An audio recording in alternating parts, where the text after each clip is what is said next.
कुरान की हैरान कर देने वाली 9 बातें। जब से इस पृथ्वी पर इंसानियत की सुबह हुई है, हम इस पृथ्वी पर अपने वजूद की तलाश कर रहे हैं और इस कोशिश में हम विज्ञान, धर्म और पवित्र ग्रंथों की तरफ देखते हैं। कुरान इस्लाम धर्म के अनुयायियों की सबसे बड़ी किताब है। आज की इस वीडियो में हम आपको कुरान के कुछ ऐसे ही रहस्य बताने जा रहे हैं जो आपको हिला के रख देंगे। स्वागत है आप सभी का the mystical and YouTube channel पर एक बार फिर से।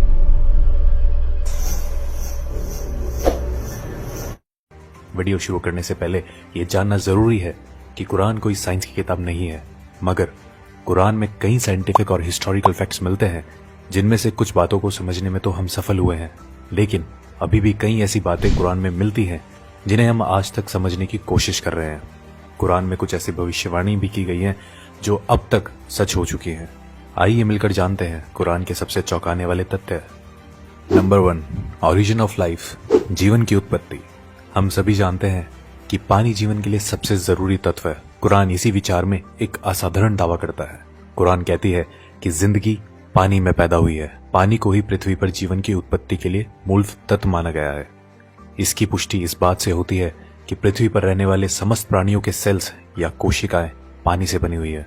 मिसाल के लिए किसी भी जंतु की कोशिकाएं या साइटोप्लाज्म 80% पानी होता है। फैक्ट यह है कि जीवित प्राणी ज्यादातर पानी से ही बने होते हैं और इसकी पुष्टि माइक्रोस्कोप के आविष्कार के बाद ही हो पाई है। अरब के रेगिस्तान में रहने वालों की ये सोच अपने आप में हैरान कर देने वाली है कि पृथ्वी पर जीवन पानी के कारण ही संभव है। नंबर 2, आयरन, लोहा। लोहा प्राकृतिक रूप से धरती पर पाई जाने वाली धातु नहीं है। ये धरती पर अंतरिक्ष से आया है। ये अपने आप में चौंकाने वाली बात है, मगर ये सच है। वैज्ञानिकों ने ये खोज लिया है कि अरबों साल पहले पृथ्वी की टक्कर उल्कापिंड से हुई थी। अद्भुत बात यह है कि ये उल्कापिंड लोहे से भरे हुए थे और पृथ्वी से टकराने के कारण जबरदस्त विस्फोट हुआ जिसमें ये फैल गए। कुरान का लोहे की उत्पत्ति पर 57-25 आयत में कहना है, हमने लोहे को नीचे धरती पर भेजा है समस्त मानव जाति के फायदे के लिए। लोहा धरती का नहीं मगर दूसरी दुनिया से आया है। इस बात की पुष्टि 7वीं शताब्दी के वैज्ञानिकों द्वारा करना नामुमकिन सा लगता है। Number 3, sky's protection. आसमान हमारी हिफाजत करता है। पृथ्वी को सूर्य की हानिकारक किरणों से बचाने में आसमान एक बहुत ही महत्वपूर्ण रोल अदा करता है। अगर आसमान नहीं होता तो सूर्य की रेडिएशन पृथ्वी पर समस्त जीवन को जलाकर नष्ट कर चुकी होती। आसमान पृथ्वी के चारों ओर लिपटे हुए कंबल की तरह है जो पृथ्वी को जमाने वाली ठंड से भी बचाता है। आकाश के ऊपर का तापमान लगभग -270 डिग्री सेल्सियस होता है। आकाश पृथ्वी पर ग्रीन हाउस इफेक्ट पैदा कर यहाँ के जीवन को सूर्य की रेडिएशन और अंतरिक्ष की जमा देने वाली ठंड दोनों से ही बचाता है। ये आकाश के कुछ ऐसे काम है जो हमें प्रोटेक्ट करते हैं। कुरान हमसे आसमान को समझाने के लिए 21-32 आयत में कहती है कि हमने आसमान को तुम्हारे लिए एक हिफाजती छत बनाया है और तुम हमारे इशारों को नजरअंदाज कर रहे हो। कुरान आसमान के हिफाजती इशारे को गॉड या अल्लाह द्वारा बनाया गया बताती है। आधुनिक विज्ञान द्वारा आकाश की पृथ्वी को प्रोटेक्ट करने की क्षमता 20वीं सदी में की गई रिसर्च से साबित होती है। नंबर 4, द माउंटेन्स, पहाड़। कुरान हमारा ध्यान पहाड़ों के बारे में एक बहुत ही खास पहलू की ओर खींचती है। क्या हमने दुनिया को आराम करने वाली जगह नहीं बनाया और पहाड़ों को धरती का खोटा नहीं बनाया? कुरान हमें बताती है कि पहाड़ों की जड़ें धरती में बहुत गहरी हैं और असल में भी ऐसा ही है। पहाड़ धरती में काफी गहरे तक गड़े हुए होते हैं। इसकी पुष्टि जियोफिजिस्ट फ्रैंक प्रेस द्वारा लिखी गई किताब अर्थ में उन्होंने लिखा है कि पहाड़ असल में खोटे की तरह होते हैं और धरती के काफी नीचे तक दबे हुए होते हैं। माउंट एवरेस्ट, जिसकी ऊंचाई धरती की सतह से लगभग 9 किलोमीटर ऊपर है, उसकी धरती के नीचे की गहराई 125 किलोमीटर के करीब है और इसका पता लगाना 20वीं सदी की शुरुआत में प्लेट टेक्टोनिक्स टेक्निक के आविष्कार के बाद ही संभव हो पाया है। नंबर 5, एक्सपेंडिंग द यूनिवर्स, ब्रह्मांड का विस्तार।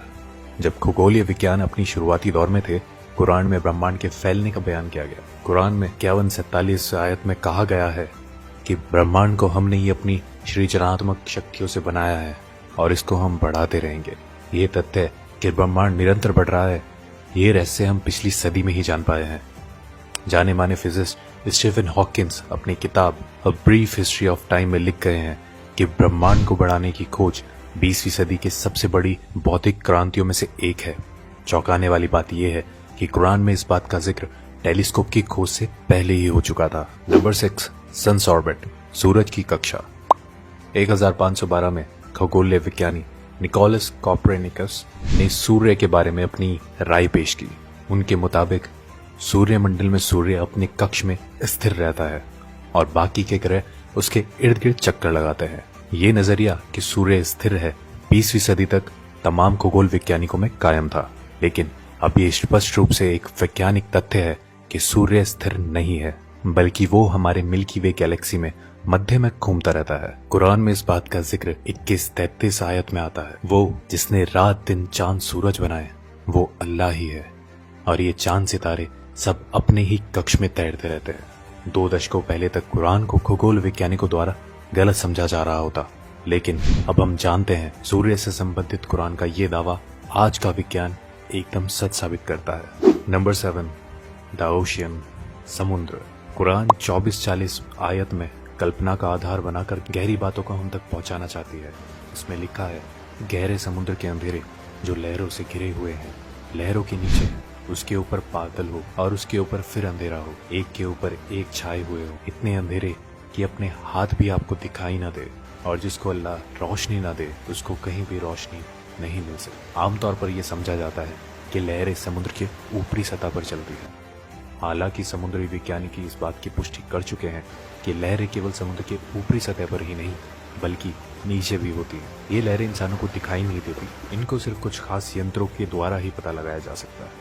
कुरान समुद्र की गहराइयों के अंधेरों के ऊपर चलने वाली लहरें और उसके ऊपर चलने वाली लहरें और उसके ऊपर बादलों के बारे में हमें बताती है।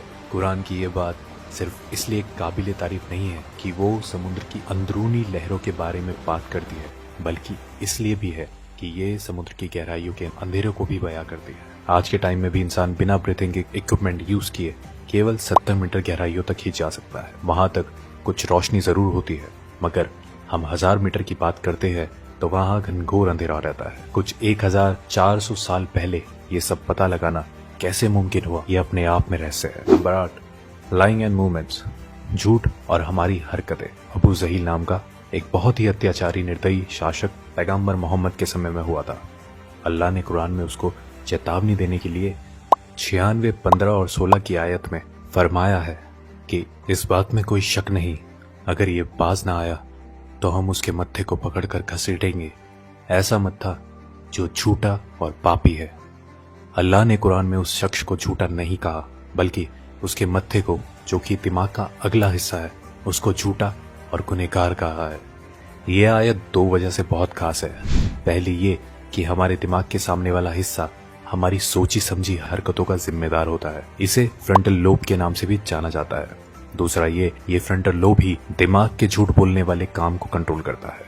आज के दौर में की गई कई रिसर्चों में ये पाया गया है कि दिमाग के आगे वाला हिस्सा ही हमारी हरकतों और झूठ बोलने के लिए जिम्मेदार होता है।